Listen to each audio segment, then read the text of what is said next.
Assim como Sully ou Trem para Paris, o último filme do Clint Eastwood, o Richard Jewell, é uma obra interessada tanto na relação entre o ato heróico e um indivíduo comum, e um fascínio por esse indivíduo comum que realiza esse ato, como na reencenação desse ato, em como esse ato é percebido pelo mundo. E esses dois temas, a natureza do ato heróico e a sua reencenação, se repetem nesses filmes. No Sully existe aquela ideia de uma simulação que não consegue assimilar o ato humano do personagem, não consegue reencenar aquele ato justamente porque ele é um ato humano e não um ato técnico ou científico. Existe essa defesa de uma humanidade que nenhuma máquina vai conseguir simular. Existe a defesa dessa singularidade do que é humano. No Trem para Paris, existe toda uma abordagem bastante naturalista em que os próprios indivíduos que realizaram aquele ato atuam como si próprios, os próprios indivíduos reencenam aquilo, também reforçando essa singularidade do humano. É um filme que literalmente se recusa a usar atores profissionais e reencena aquilo com os próprios homens que viveram aquele evento. E no Richard Jewell, a gente percebe uma constante desconfiança sobre o ato, uma imposição do FBI e da mídia em repensar aquele ato, em reencenar aquilo para o público, em desumanizar o personagem nesse processo. Então, existem várias dimensões nesse projeto atual do Clint Eastwood que vão muito além de um simples panorama sobre heróis americanos recentes. Ele quer pensar sobre a premissa, o contexto e principalmente sobre a motivação humana desses atos. E nesse movimento, ele acaba desconstruindo tais figuras heróicas porque, se a gente pensar, o encantamento dos filmes está muito mais nos atos comuns que os personagens praticam do que nos atos heróicos propriamente. Digamos que o encanto dos filmes está muito mais na trivialidade bondosa desses homens do que no ato heróico em si. O ato heróico, para esses personagens, é simplesmente uma função natural e não uma vontade em ser um herói. O Clint está interessado, acima de tudo, nisso, nesse cidadão comum que faz o seu trabalho e que encontra um sentido nisso. E o heroísmo é muito mais uma consequência de um cidadão que simplesmente é bom, que simplesmente é humano, do que uma busca por uma glória. Inclusive, no Sully, o personagem até fala essa frase, ele fala, "We did our job", nós fizemos o nosso trabalho. E é isso, são filmes que chegam a desconstruir essa ideia mítica do herói, porque se forjam numa certa banalidade até. E isso vai se refletir até na forma em como o Clint filma essas obras.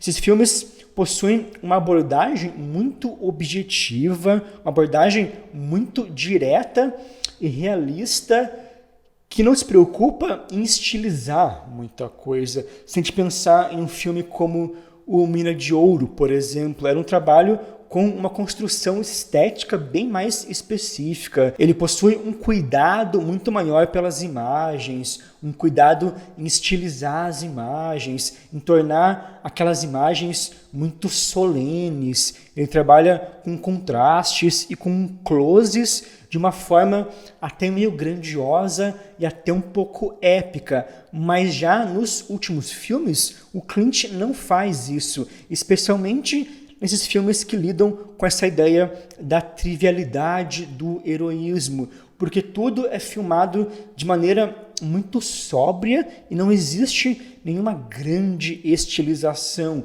Tudo é filmado meio que de perto, existe uma intimidade entre a câmera e o personagem, não existe essa mediação cinematográfica, solene, que está, digamos, glorificando aqueles personagens. Isso não existe. É uma decupagem simples que assimila muito bem essa dimensão cotidiana que o Clint quer tratar. Da mesma forma que ele quer desmistificar essa figura do herói, parece que ele quer também desmistificar o próprio cinema também. O Trem para Paris faz isso muito bem, porque boa parte do filme até rejeita uma ideia de tensão dramática, e o fato dos atores serem amadores ajuda muito nisso, porque o filme se foca na vida deles acontecendo, se foca em um certo naturalismo que soa até como alguns filmes do Abbas Kiarostami.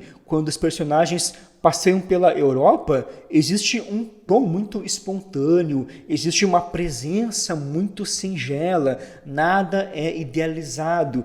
São pessoas comuns vivendo a sua vida.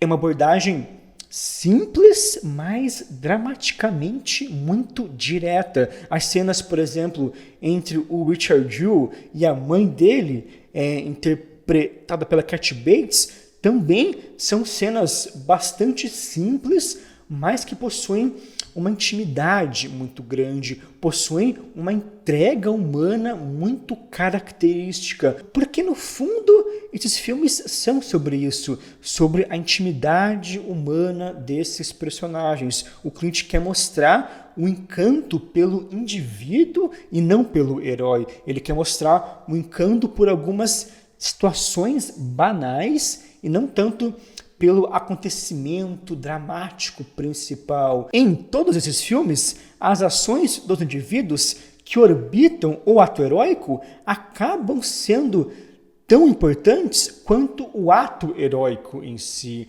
A maneira profissional como o Sully reconhece a importância de uma união coletiva entre os profissionais do voo, a forma como o Richard Jewell oferece água para uma grávida ou de como ele é gentil com a mãe dele, a maneira como os personagens do Trem para Paris são jovens muito abertos a experiências e pessoas muito tranquilas. É claro que o ato heróico é o principal nó dramático desses filmes, mas é um ato que serve para evidenciar esse caráter essencial do homem. Eu acho que são filmes muito mais sobre esse caráter, sobre essa moral implícita em qualquer indivíduo, do que sobre o ato heróico em si.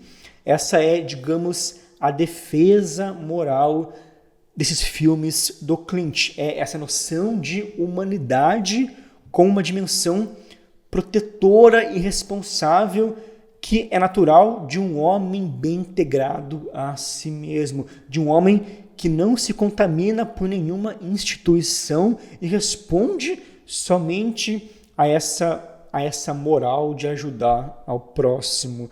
Parece que o Clint realmente busca uma definição até um pouco arquetípica nisso, esse arquétipo do homem comum, trabalhador, que faz o seu trabalho, não importa o que aconteça, o que, no fim das contas, é uma visão bastante otimista e até um pouco cristã no bom sentido, eu diria. É uma visão que defende a bondade como um aspecto moral, natural do ser humano. E o vilão desses filmes é justamente uma visão cínica que vai contra esse aspecto. Geralmente, o vilão é o governo ou a mídia, são essas instituições de controle que tendem a destabilizar essa natureza do homem em prol de algum benefício. No Sully existe a dúvida de que se o ato dele foi realmente prudente, existe essa vontade externa de questionar aquele ato. No Trem para Paris existe essa antirromantização extrema dos personagens, que eu vejo como uma crítica a toda a romantização que a mídia geralmente faz em cima dessas figuras heróicas, e no Richard Jewell isso é bastante central, especialmente na forma como o FBI e a mídia literalmente tentam inventar uma narrativa sobre o acontecimento, em como o governo e a mídia acabam se completando como instituições que vendem uma mentira, instituições especializadas em vender narrativas e não em servir ou dizer a verdade, em não servir a essa moral bondosa que o Clint defende. A relação amorosa e com um ar até meio pecaminoso entre o personagem do John Hamm e da Olivia Wilde reflete muito bem essa ligação maléfica entre a mídia e o Estado.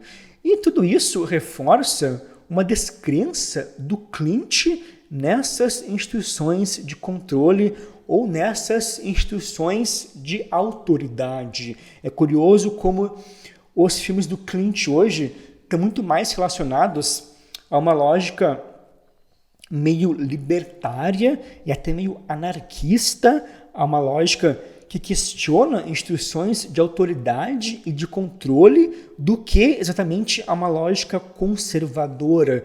Ele está preocupado em mostrar não apenas a natureza desses atos, não apenas essa moral bondosa que ele acredita, mas como esses atos são percebidos e até ressignificados em prol, muitas vezes, de uma comoção cínica e vazia. Que tipo de narrativas o mundo moderno e a mídia criam em cima desses atos? Que tipo de discussão oportuna tais ações acabam gerando? E tudo isso faz do cinema do Clint um dos cinemas políticos mais bem articulados da atualidade, porque ele não é um cinema político panfletário, ele não está ali para panfletar para um lado e acabou. Ele constrói mesmo uma defesa moral daquilo que ele acredita, ele propõe uma reflexão sobre a natureza responsável desses indivíduos e de como tal natureza afeta positivamente o seu ambiente. O que me parece, na verdade, uma proposição muito simples que se resume a ajudar ao próximo, mas que nos dias de hoje acaba sendo percebida de outra forma, acaba sendo desvirtuada, e os filmes mostram justamente essa desvirtuação, mostram como os mandamentos básicos de uma vida em sociedade, na verdade, acabam sendo ameaçados justamente pelas instituições que, teoricamente, deveriam preservar esses mandamentos. Não é por menos que no escritório do personagem do Sam Rockwell, no Richard Jewell, tem um quadro com uma frase que diz: "Eu temo o governo mais do que eu temo o terrorismo". Um quadro de antes de 11 de setembro, inclusive. Então, o cinema do Clint, atualmente, até no A Mula, em algum sentido, se foca muito nesse contraste entre o indivíduo e uma instituição de controle, ou entre o indivíduo e uma ideia de controle. Acho que vários filmes da carreira dele possuem esse tipo de questionamento, inclusive quando ele questiona algumas ideias conservadoras, como pena de morte, eutanásia ou políticas anti-imigratórias.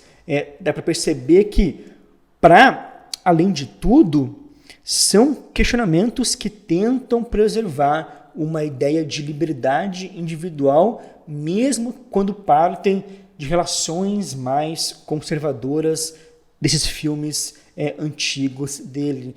Então, me parece que o cinema dele agora é um cinema sobre liberdades individuais e os riscos que essas liberdades sofrem nos dias de hoje. E definitivamente ele é um diretor que articula isso tanto de maneira muito direta e objetiva, como dramaticamente muito tocante. Um diretor que evidencia essa liberdade através de uma singularidade humana dos seus personagens, o que faz dele, pelo menos na minha perspectiva, um dos grandes cineastas do nosso tempo.